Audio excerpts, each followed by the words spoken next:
years old. Today, I'm excited to share my technovation journey with you. Dementia affects 50 million people worldwide. Every year, 10 million new cases are added.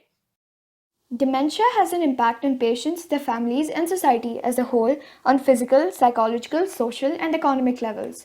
Memory loss, mental confusion, hallucinations, depression, paranoia, and wandering are all symptoms of dementia. These are just a few of the signs. No cure for dementia has been found so far. The deterioration of memory can only be slowed. I was eager to assist. I observed the patient's symptoms and the caregiver's behavioral changes. Then I looked around to see if there were any dementia related apps that could help the patients.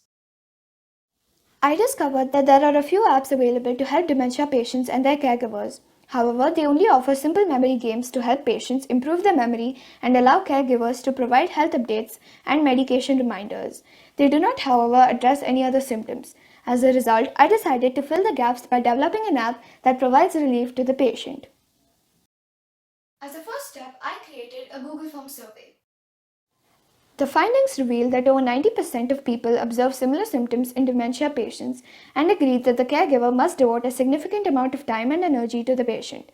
With this user research, I came to the conclusion that I would create an app that functions as a digital form of caretaker. And in the survey, more than 95% of people said that they would recommend any dementia patient to use this app. Welcome to MindBuddy. Upon successful login using the email ID, users will be brought to the app's home screen. We will now go through the various features of the app.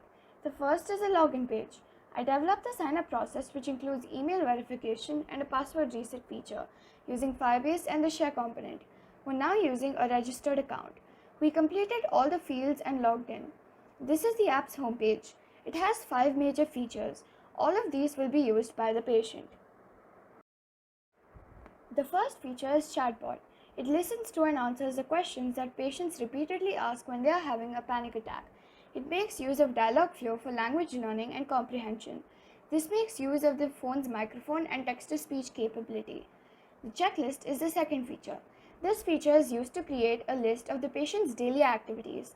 To add an activity to the checklist, type it or say it aloud and press the Enter key. To remove an item, simply click on the item in the list. This feature makes use of the local database as well as the list viewer. The items are saved in the variable called app reminders and displayed on the screen. A music playlist is the third feature. The patient can use this as a one-stop destination for relaxing and therapeutic music. A discussion forum is the fourth feature. The discussion forum allows patients and caregivers to communicate with one another. The patient may post any comments which all users may view and discuss. The fifth feature is a memory game that can be used to relax and improve memory. To earn points, the patient must follow the sound and light. The final function is called the call feature. It includes quick dials for helpline numbers in India, for social assistance, and an emergency number. This feature makes use of the share component and allows the patient to use it as needed without having to remember the number.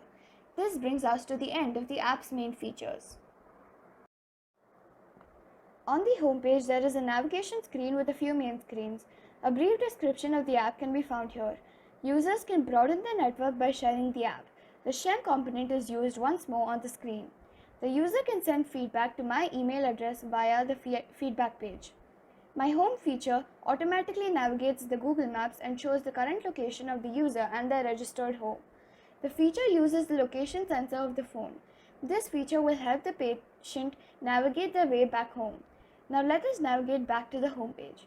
Thank you for watching this demo. Building MindBuddy has been a rewarding, motivating, and an amazing experience, but there were a few hurdles in the middle to overcome. First, as I stated before, was a result of my competitors' research. There were many apps related to dementia, and I had to pick up the most important and essential features that would make my app unique and have a greater impact. During the development process, I learned a lot about Dialogflow and machine learning. This was a fascinating topic, but it took me a while to grasp it.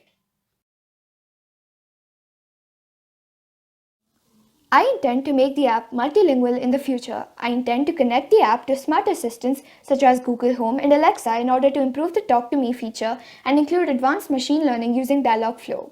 I intend to collaborate with non-profit organizations to create a helpline number in order to expand their customer base. Finally, with the user's permission, I intend to provide neurologists and researchers with information on the patient's behavior and anxiety patterns. Dementia affects not only the patient but also the patient's family. I hope that I'll be able to publish this up soon and make a positive change in the society by making it better for the dementia patients and their caregivers by addressing the symptoms of paranoia, fear, depression, and mental confusion. Thank you, Technovation, for providing me this opportunity, and thank you for tuning in.